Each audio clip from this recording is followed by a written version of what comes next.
ኤፍራታ ለናታን ስትል የማታደርገው ነገር የለም። እናም ወዳ ሳይሆን በግዷ ያፌትን ልታገባው ነው። አስገድዶ ሊያገባት ነው። ምክንያቱም የያዘባት ቪዲዮ እና ናታንን ከእስር ቤት የሚወረውር ወይም የህይወት ዘመኑን ሁሉ እስር ቤት እንዲጨርስ የሚያደርግ ቪዲዮ አሳይቷታል።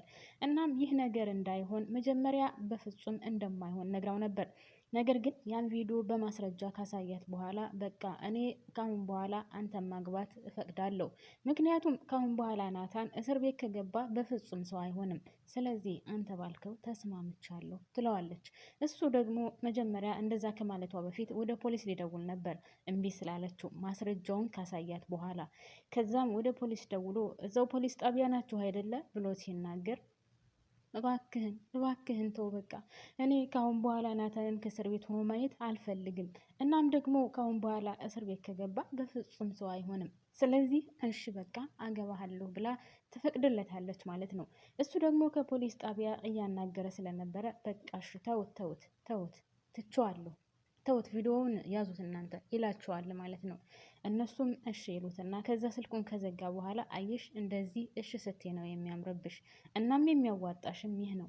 ስለዚህ አንቺ የኔ ብቻ መሆን አለብሽ ብሎ ሲላት እሷ ደግሞ ቆይ ግን ምን አድርጎ ነው? ምንድነው ያደረገህ ነገር? ናታን ለአንተ ምንድነው ያደረገው? እባክህን ንገረኝ። በዚህ ደረጃ ስሱን ለመጉዳት የምትፈልገው ለምንድን ነው ስትለው እሱ ደግሞ አንቺን ለማግኘት የማላደርገው ነገር የለም። በቃ አንቺን ለኔ ለማድረግና አንቺ ለኔ ሚስቴ እንድትሆኚ የማልቆፍረው ድንጋይ የለም። በቃ ይሄ ብቻ ነው። ስለዚህ አንቺ የኔ ከሆንሽና አንቺ ሚስቴ ከሆንሽ ከናታን ጋር ምንም አይነት ግንኙነት አይኖረኝም ሲላት እሷ ደግሞ እሺ አገባሁ ይባል ኦኬ እኔ ካንተ ጋር ኖርኩኝ።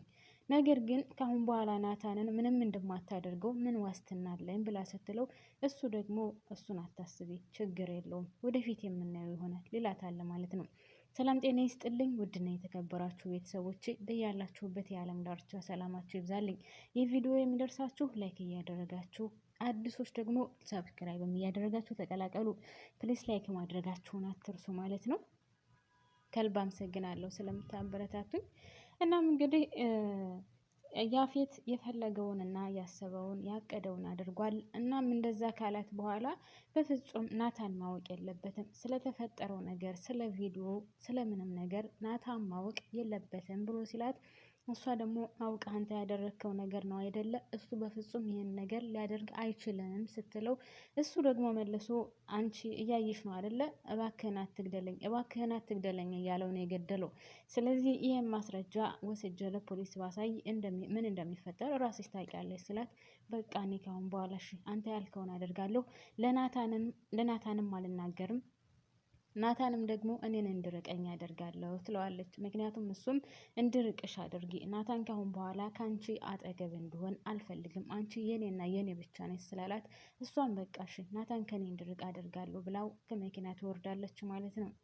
ከዛ ወደ ቤት እየሄደች እያለ በቃ በድናት ማለት ይቻላል። በፍጹም ምን እያደረገች እንደሆነ ወዴት እየሄደች እንደሆነ አታስብም። ምክንያቱም በጣም ከሚገባው በላይ ተበሳጭታለች። ከፍቷታል፣ ጨንቋታል። ብቻ የሆነን ለመናገር ያው የድራማው ታሪክም ቢሆን በጣም ታሳዝናለች። ትችልበታለች ድራማውን ስትሰራ። ያፌት ጨካኝነቱ እየጨመረ መጥቶ ምን ጥግ ድረስ እንደሚደርስ በጣም ነው የሚያሳዝነው። እናም ኤፍራታ መንገድ ላይ እየሄደች እያለ ብቻዋን በቃ ላይክ እንደ በድን ሆና ነው የምትሄደው። ከዛ ሉሊትን ታገኛታለች። ሉሊት ደግሞ ልታናግራትም አልቻለችም። እንዳለ በድን ሆናለች። ቤት ከገባች በኋላ እናቷን ስታያት ማለት ገኒ ስታያት በጣም ፊቷ ተቀይሯል። ተስፋ ቆርጣለች። ብቻ የሀዘን ስሜት ሙሉ ነው እንዳለ ፊቷ የሚታየው። እናም ኢፉዬ ምን ሆነሽ ነው? ጧት ነው የወጣሽው? ምግብም አልበላሽም? የተፈጠረ ነገር አለ? ምን ሆነሽ ነው? እባክሽን አጫውችኝ ንገረኝ ብላ ስትላት ገኒ ኤፍራታ ደግሞ ምንም ልትላት አልቻለችም። ደህና ነኝ በቃ ምንም የተፈጠረ ነገር የለም ብላ ወደ ላይ ታቀናለች ማለት ነው። ከዛ ናታን ወደ ገኒ ጠጋለና እያዋራት እያለ ገኒ እባክህን ኤፍራታ የሆነ ነገር ሆናለች። ፊቷ ልክ አይደለም። ጭንቀት፣ ሀዘን ብቻ በጣም ብዙ ነገሮች ነው ፊቷ ላይ የሚነበበው።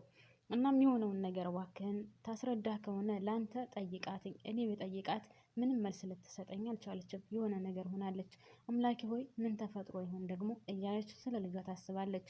እናም ናታን ደግሞ እሺ እኔ አናግራታለሁ በቃ አታስቢ ገኒ ችግር ተፈጥሮም ከሆነ ትነግረኛለች ብሎ ኤፍራታ ጋር ይሄዳል ማለት ነው። ኤፍራታ ጋር ሲሄድ እሷ ፊቷን አዙራ እያለቀሰች ስለነበረ በመስኮት እየተመለከተች ልታናግረው አልፈቀደችም። ውጣልኝ፣ ብቻዬን መሆን እፈልጋለሁ፣ ከአንተ ጋር መሆን አልፈልግም፣ እንድታዋራኝም አልፈልግም፣ በዚህ ሰዓት ብቻዬን ነው መሆን የምፈልገው ስትለው እሱ ደግሞ በጣም ይከፋዋል። ምክንያቱም ይወዳታል፣ ያፈቅራታል። እሷም የወደሱ ስትል ነው የምታደርገው።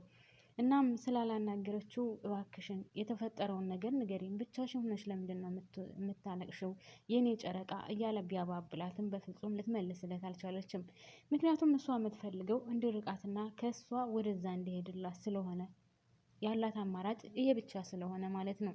እናም ናታንም ቢያባብላትም ቢጠይቃትም እምቢ ስትለው በቃ ስትረጋጊ እመጣለሁ ብሎ ይወጣል ማለት ነው ተመልሶ።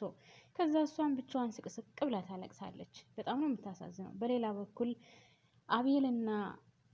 አቤልና ፂ አንድ ላይ ቁጭ ብለው እያወሩ እስከ ስለ ህይወትክ ማለቴ ስለ ፍቅረኛ ወይም ስለ እናትና አባትክ ስለ ቤተሰቦች እስኪ ስለ ታሪክህ ንገረኝ ብላ ስትጠይቀው እሱ ደግሞ የሚገርምሽ ነገር በጣም ደስ ከሚሉ ቤተሰቦች ነበር የተወለድኩት፣ ስሜ አቤል ይባላል። እናም የእናትና አባቱን ስም ጠርቶ ከከሌ ነው የተወለድኩት። እናም የሚገርምሽ ነገር በጣም ደስ የሚሉ ቤተሰቦች ነበሩ። በጣም ያስቀናሉ። የጎረቤት ምሳሌ የሚሆኑ ነበሩ። ነገር ግን ምን ዋጋ አለው? ያው በጊዜ እንደሞቱና ህይወታቸው እንዳለፈ ይነግራታል ማለት ነው። እሷ ደግሞ በጣም ይገርማል። በጣም ደስ የሚል ቤተሰብ ነው የተፈጠርከው። እኔ ግን አባቴ በጣም ኃይለኛ ነበረ። እናም በጣም በኃይለኛ አባት ነው ያደግኩት። በነገራችን ላይ እኔ አባቴ ስለሚወደኝ ኃይለኝነቱን አላውቀውም ነበር። በጣም ነበር የሚወደኝ። ወንድሜን በጣም ነበር የሚያሰቃየው። አንዳንድ ጊዜ 3 ቀን ጨለማ ቤት ያስቀምጠው ነበር። እናቴን በጣም ነበር የምትፈራው። በእርግጥ ትወደዋለች፣ ነገር ግን በጣም ነበር የምትፈራው። እንደዛ እየሰደባት እያመነጫጨቃት ያው ባትወዶ ኑሮ አብረው አትኖርም ነበር። እናም አባቴ በጣም ኃይለኛ ነበረ። ነገር ግን ያንተ ቤተሰቦች በጣም ደስ ይላሉ ስትለው አዎ እግዚአብሔር ይመስገን የኔ ቤተሰቦች በጣም ደስ ይላሉ። እናም አንድ አጎት ነበረኝ፣ በጣም መልካም ቅን ጥሩ አጎት ነበረኝ። ያው እሱም ግን በህይወት እንደሌለ ማለት የዳግም አባት ማለት ነው። እሱንም ይነግራታል ማለት ነው። እና አንተ ደግሞ በጣም ቅን የዋህ ጥሩ አፍቃሪ ነህ ብላ ስትለው ለአቤል፣ አቤል ደግሞ ምን ጥሩ አፍቃሪ ነኝ ብለሽ ነው እያለ እየቀለደ እያለ እስኪ ሌላውን ደግሞ የህይወት ታሪክህን ንገረኝ ስትለው አይ በቃ ሁሉም ነገር በአንዴ መሆን ስለማይችል በቃ ሌላውን በሚቀጥለው ጊዜ እነግርሻለሁ፣ አሁን እስኪ ጭንቅላታችንን የሚያዝናና ወሬ እናውራ ይላትና ወሬውን ይቀይረባታል ማለት ነው። ከዛ ናታን በጣም ተጨንቆ ለብቻው ቁሞ ነበረ። እናም ፂና ኤፍራታ አንድ ላይ ቁጭ ብለው ከዛ ፂ ደግሞ ኤፍራታ ጽዮንን እባክሽን እቅፍ አድርጌሽ ማልቀስ እችላለሁ ስትላት እሺ ችግር የለውም አቅፈሽኝ አልቅሽ ስትላት እቅፍ አድርጋት ስቅስቅ ብለው ሁለቱም ያለቅሳሉ። ከዛ በኋላ በቃ አታልቅሽ ምናምን ተባብለው ይለያያሉ ማለት ነው። ከተለያዩ በኋላ ናታን ለብቻው ቆሞ ትክዝ ብሎ ስለነበረ እናም ፂ ምን ሆነ ነው የተፈጠረው ነገር ምንድን ነው ምናምን ላስጠይቀው እኔ አላቅም። ኤፍራታ በጣም ተጨንቃለች። የሆነ ነገር እንደተፈጠረ አውቃለሁ፣ ግን እሷ ልትናገር አልፈለገችም። ለምን እንደማትነግረኝ አላቅም። እየራቀችኝ ይመስለኛል። እኔ ሳስበው የበፊቱ የምትወደኝና የምታፈቅረኝ ኤፍራታ አይደለችም። እኔ የምወዳት አፍቃሪዋ ነኝ። ስለዚህ ችግሯን ካልተጋራሁኝ ምንድን ነው የሚሆነው? እንዴት ፍቅረኛዋ ሆናለሁ ብሎ ለፂ ሲነግራት፣ ፂ ደግሞ ለምንድን ነው እንደዛ የምትለው? ዛሬ ካጠገብ የዞር በለልኝ፣ አብረኸኝ መሆን አትችልም፣ ለብቻዬ መሆን እፈልጋለሁ ስላለች ካትወድህም ማለት ነው ለምን እንደዛ ትላለክ ብላ ስትለው ያው በፊት ስላሳለፉን ነገር ከነገራት በኋላ እንደውም ስለ ቤቱ ጉዳይ ስለ ድርጅቱ ሁሉንም ለፂ ይነግራታል። ከዛም ፂ እና በአንተ ምክንያት ነው የሁሉ ገንዘባችንን ያጣ ነው፣ ቤቱ የኛ አይደለም፣ ያፌት ያለበት ቤት ተከራይቼ ነው ያለኝ የእነሱ ቤት ነው ማለት ነው፣ እሱ ገዝቶት ነው ማለት ነው ስትለው ሁሉንም ነገር ከነገራት በኋላ አዎ ትለዋለች ይላታል ማለት ነው። ከዛም ያው በኤፍራታ ምክንያት እንዳጣው ይነግራታል። ከዛ በኋላ እሷም ደግሞ ለምን እንዴት ሄድሽ እዛ ቤት ብሎ ሲጠይቃት ግን እንደወሰደቻት ሁሉንም ነገር ትነግረዋለች። ከዛም በጣም ተናዶ ነበረ። እንግዲህ ፂም ከኤፍራታ ትመጣና ኤፍራታ ላይ በጣም ትጮህባታለች። በአንቺ ምክንያት ቤቱን አጣን፣ በአንቺ ምክንያት ሁሉ ነገራችንን አጣን። እናም አንቺ አረመኔ አስመሳይ ነሽ፣ ለወንድሜ አትመጥኝም ብላ እሷ ላይ ትጮህባታለች ማለት ነው። በሌላ በኩል ናታን ገኒ ጋር መጥቶ ለምን ይዘሻት ሄድሽ? ያ ሰውዬ እህቴን የሆነ ነገር አድርጓ ቢሆን ኑሮ እኔ ምን እንደምሆን ታውቂያለሽ? ለእሷ ስል ህይወቴን እንደምሰጥ ታውቂያለሽ አይደለ? እህቴን የሆነ ነገር አድርጎብኝ ቢሆንስ ብሎ እሷ ላይ ይጮህባታል። ገኒ ደግሞ እኔ እኮ ታስታውሳለች ብዬ ነው እንጂ ለሌላ ነገር አስቤው አልነበረም የሄድኩት። በዛ ላይ ደግሞ እኔ ምንም አልቀመስኩኝም፣ እናም እየተከታተልኳን ነበር ስትለው እሱን ተይው፣ እሷ እኮ እህቴ እኮ በልታለች፣ መርዛ በልቷ ቢሆንስ እኔን እንዳበላኝ ምን አይነት ሴትዮ ነሽ ግን እንዴት ይዘሻት ትሄጃለሽ ብሎ ሲቆጣት፣ አይ በቃ እኔ እኮ በሰዓቱ ስለጨነቀኝ በቃ ታስታውሳለች ብዬ ነው እንጂ ለሌላ ነገር አይደለም፣ በቃ ይቅርታ፣ ሁለተኛ አይደገምም ትለዋለች ማለት ነው። ውድና የተከበራችሁ ቤተሰቦች፣ በነገራችን ላይ ይህ ድራማ በጣም በጉጉት የሚጠበቅና በጣም ቆንጆ ድራማ ነው ማለት ነው።